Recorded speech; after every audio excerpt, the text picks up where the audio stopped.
it so hard to change, everybody? Okay, let's talk about that. So today I went to church, and the sermon was about destiny and how our destiny requires to change. And we looked at the scriptures, Genesis 4 and 15, and we also looked at Jude 1 and 10. So the pastor talked about destiny requiring change, and he gave 8 reasons to why people refuse to change. So I wanted to look at Genesis 4 1 through 15. It is long, so just bear with me. Now Adam knew Eve his wife, and she conceived and bore Cain, saying, I have gotten a man with the help of the Lord. And again she bore his brother Abel. Now Abel was a keeper of sheep, and Cain a worker of the ground. In the course of time Cain brought to the Lord an offering of the fruit of the ground, and Abel also brought of the firstborn of his flock and of their fat portions. And the Lord had regard for Abel and his offering, but for Cain and his offering he had no regard. So Cain was very angry, and his face fell. The Lord said to Cain, Why are you angry? And why has your face fallen? If you do well, will you not be accepted? And if you do not do well, sin is crouching at the door. Its desire is for you, but you must rule over it. Cain spoke to Abel his brother, and when they were in the field, Cain rose up against his brother Abel and killed him. Then the Lord said to Cain, Where is Abel, your brother?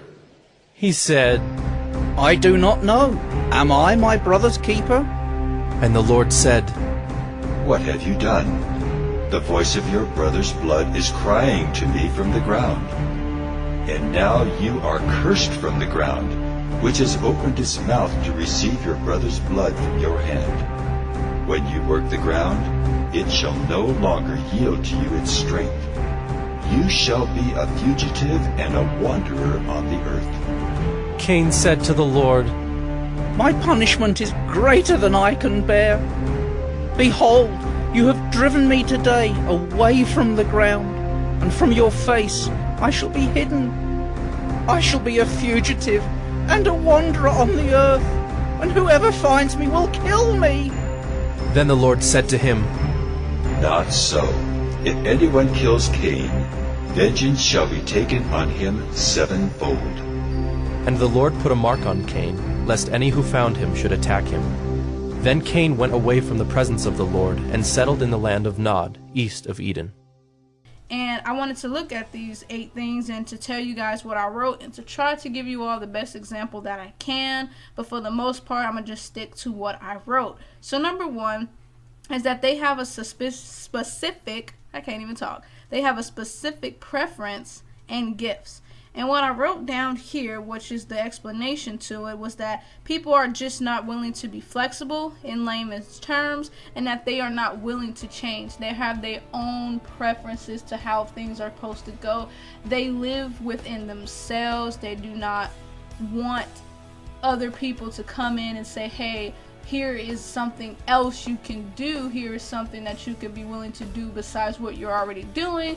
And then those people are like, well, I don't want to do it your way. I wanted to do it my way. So that could be a problem because, for instance, if somebody is telling you, hey, you're not living right, maybe you want to reconsider your lifestyle, and they look at you like, first of all, you don't have my life, and I'm good the way I am, and I don't need what you got going on. So it's just like they are living in themselves and not in Christ. So number 2 is that they struggle with being corrected.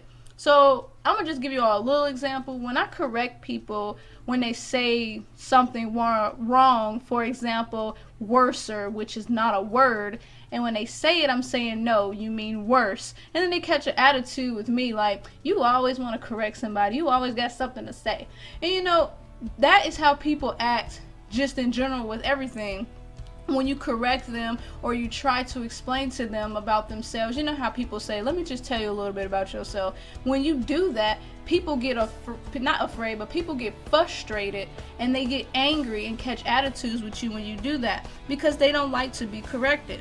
Number 3, they have unexplainable anger moments. So what I wrote down is that people take their anger from something else on other people. For example, if you are mad at God, you take it out on somebody else because you can't fight God, and you know that, so you take it out on somebody else. So that could just be with anything. I feel like if you're going to be mad at your cousin, but you take it out on your brother, then that's the same thing, because you never want to address the person that you're angry with, like, okay, this is happening to me, this is how I feel about it, let's see how we can figure it out and work things out. Instead, you just toot your nose up and you want to be like, well, I'm mad, so I'm gonna just take it on everybody. Everything just makes your day ruined, and if your day is ruined, you want everybody else's day to be ruined. So that's why I like the whole unexplainable angerable moments, because I know some people who would just snap at you for saying good morning. So that's that. So number 4 is that they go to extreme measures and misapply their anger, which I feel like ties into the third one, is that they take their anger out on other people. And it's just like, some people will go all out just to make somebody else angry. Have you ever known somebody that will kind of go out their way to make somebody angry? Like, I feel like those people are in this world and we need to pray for them. And number 5 is that they're not always honest when questioned. So what I wrote down is that people struggle to tell the truth, but if you want to change, you will tell the truth so that God can change us. So the thing is, people lie. And I know a couple people who will tell you something, then tell 3 other people a whole different story. And if those 3 other people come together and say, well, I heard this from this person, and the other people say, well, I heard that, y'all all confused, and I don't like confusion. So I feel like when you don't want to change, you always have different stories you want to say to different people just to make yourself look like the victim or look like you're right, because you're going back into the number 1 thing. You're just trying to live within yourself and do everything yourself, when if you tell the truth, people can help you. But not all people want to do that because of, I don't know, maybe some shame reasons, or they don't want to look bad or something. I'm not sure, but you know what we're gonna do? We're gonna pray for those people. So number 6 is that they appear to be marked.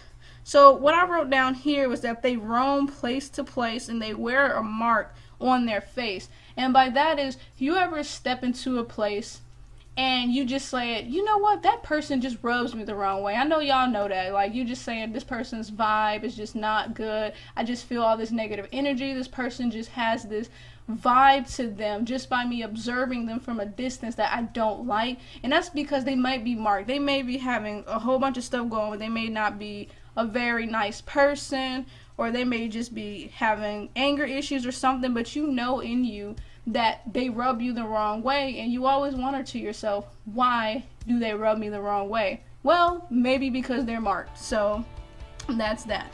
Number 7 is that they struggle with consequences, which ties back into 3 and 4, is that they blame others for their consequences. And I know somebody who is like this. So every time they do something, it's never their fault that whatever the outcome was. So it's always somebody else who did it, somebody else was tripping, somebody else lied, somebody else told you to do something else. But it's just like, you're not looking at yourself and what you did. And they want to say, well, I didn't do nothing because I'm this or I'm that. So you can't look at the situation like that, because there's 2 sides to every story, and these people, because they do not do well with consequences, their side of the story is the only story that matters, and that story is never about them being the aggressor. They're always the victim. And then the last thing is that they have a special place of grace in God's heart, which is beautiful, and that's nice and all, but these people tend to run and leave the presence of God. Why? It's like, if you know that, let's just for example, you know that at the end of the road there is a pool, some water, and some shade in this very hot sunny day, and you're like, okay, if I just keep going, there's a sign that says if you keep going this way there will be water, but you would have to walk maybe 10 extra miles, and then you have this short one and say, well, you would only have to walk 5 miles and you'll only get 1 glass of water. But you're like, oh, well, shoot, if I can only walk one way, I'm gonna just do my own thing. I'm gonna just go the way that's the easiest route. And then so you could have had a lifetime worth of water, but now you just chose 1 glass of water. I hope that makes sense, because what I'm trying to say is that These people who don't want to change think that they can go on and do their own thing within themselves. They think that they can save themselves, and they want to take easier routes because they think that that is what's best for them. But God knows what's best for you. So you have to listen to Him and keep being in Him. But that is it. Don't forget to hit that like and subscribe button. Bye. See you guys in the next podcast. And from my heart to the heavens, Jesus be the center. It's all about you. Yes, it's all about you.